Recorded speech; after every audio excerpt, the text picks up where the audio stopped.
Hello! Welcome sa aming garden. Ito po yung first na tanim.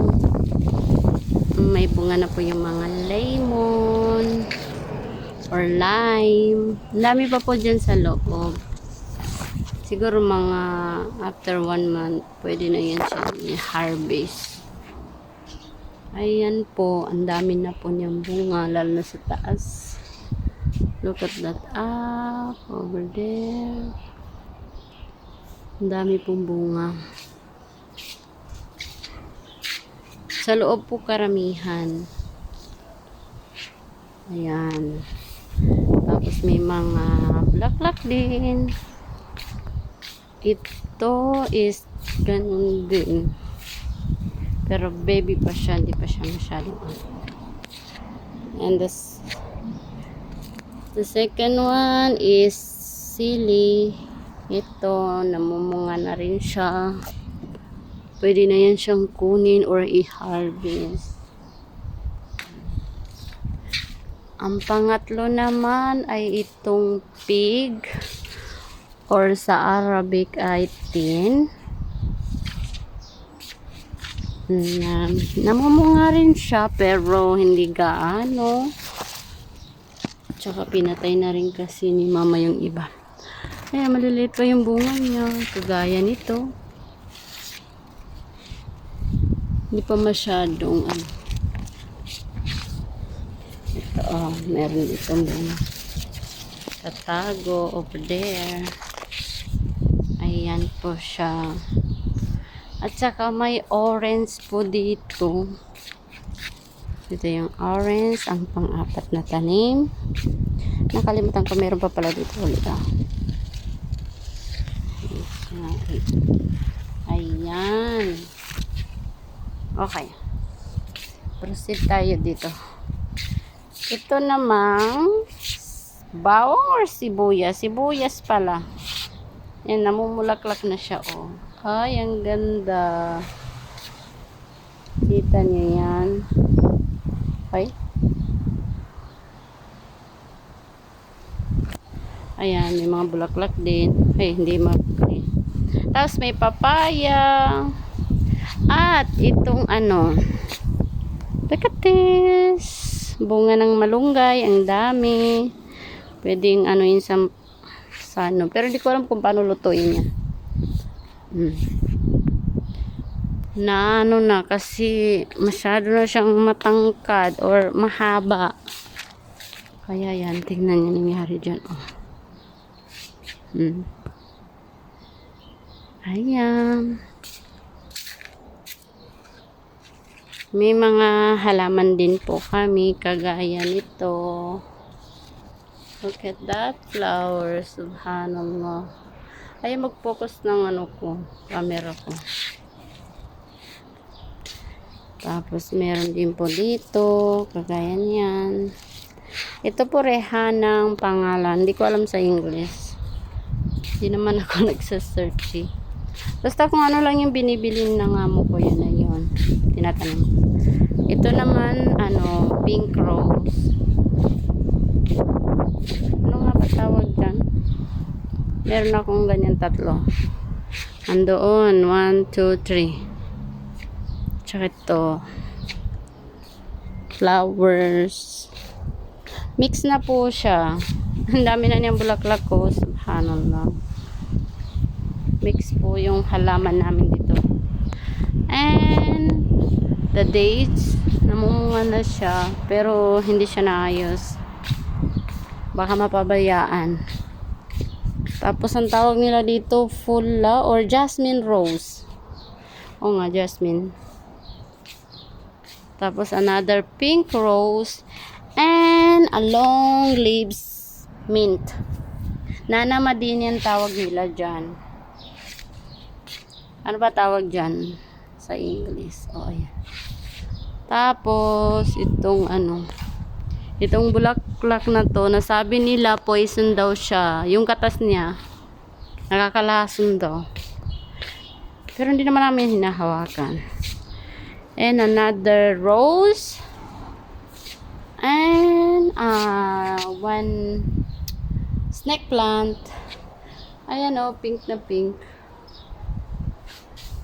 Tapos, Hawaiian flower. Ata to. Look at that. Ayun. Over there, ang dami pa doon, oh. Inshallah. Tapos dito. Tapos itong mulberry namin, may bunga na siya. Pakonti-konti pa lang. Kagaya nito. Tsaka sa taas kasi yung iba eh. Kagaya nito. Ay, mag-focus ka po. Ayan. Ayan po. Marami pa po yan. Ayan oh. Look at that fruits. Ayan. Ayan mag-focus. O, ayan.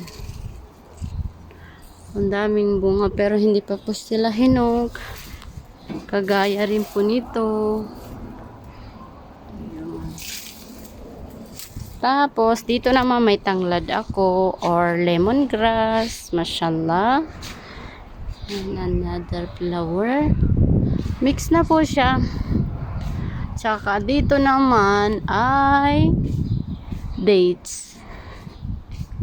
Dito naman is ewan, pero ang pagkakalam ko ano rin to eh, another kind of cactus. Tapos some rosemary. Ilalagay namin sa ano. And some cute flower. Tignan nyo, isa lang to. Tapos white and pink.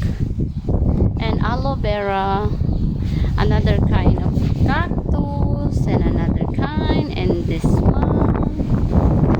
Tapos tignan nyo po yung papaya. Namumulaklak na po yan. Kaso nahuhulog. Hindi namumunga dito. Tapos yan, kalamansi. And some rosemary. And ito, ang cute ng dahon. Napaka-glossy niya. Like this. Ang cute niya. Another dates there. Dito naman tayo sa paborito kong mga tanim. Tingnan mo to. Ito, ang tatlo lang ata nanay nito eh. Yung sa ilalim. Ito. Ito, at saka yan, at saka yun. Tapos tingnan niyo naman yung mga anak niya. Tapos yan, and then yun. Mahilig po kasi ako sa cactus. Tapos ito po yung halaman na ginagawang alak, di po ba? Pag malaki na. Pero hindi po ginagawa dito yan. Pang design lang po. Tapos sa kabila, itong napaka-giant or huge. Sorry, hindi ako marunong mag-English masyado. Kasi Maguindanao po ako. Itong cactus. Tawag ko po dito ay ulo ko. Napakatinik. Tapos another kind of cactus. And another kind of cactus too. And look at this. Dalawa lang po ang nanay nito. Ito, tsaka yan. Tapos ito mga anak na niya. Tapos ito po, yan po ang nanay. Tapos tinanim ko po, kumuha ko ng konti, kagaya nito oh. Tinanim ko dito. Ayan oh, laki-laki. Mas malaki pa sa nanay niya. Tapos ito, another cactus. Pati rin to, dalawa rin po nanay niyan. Isa, tsaka yung isa dito. Masyado po sila matinik. Pero gustong gusto ko po. Kasi yan po yung madaling mabuhay dito. Tapos dito naman po tayo. Kita nyo yan. Ang cute ng pink color na yan. Maliit pero ang cute. Tanim ko rin po yan. Kagaya nito. Ang cute ng pink. Oh, subhanallah. And this one. Ayan. Tapos sa gitna, rosemary po. Ayan po. Tapos meron na naman pong cactus doon. Ayan. Another cactus. Over here. Tingnan niyo po.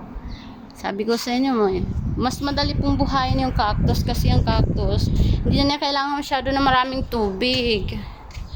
dito mainit ang panahon. Kagaya nito. Kailangan na ng tubig kasi napakanipis na ng dahon niya. Kailangan tumaba yung dahon niya. Like this one. Kakatanim ko lang po ng mga babies. Yan. Another aloe vera. Ayan. At saka ito po. Ito yung pangatlong aloe vera. Ayan yan. Tsaka yan po. At eto. Ang pinakananay nila is ito. Sumunod yun. Sumunod ito. Hanggang yun na. So, hanggang dito na lang po. Salamat sa sa panonood ng video ko. Yan.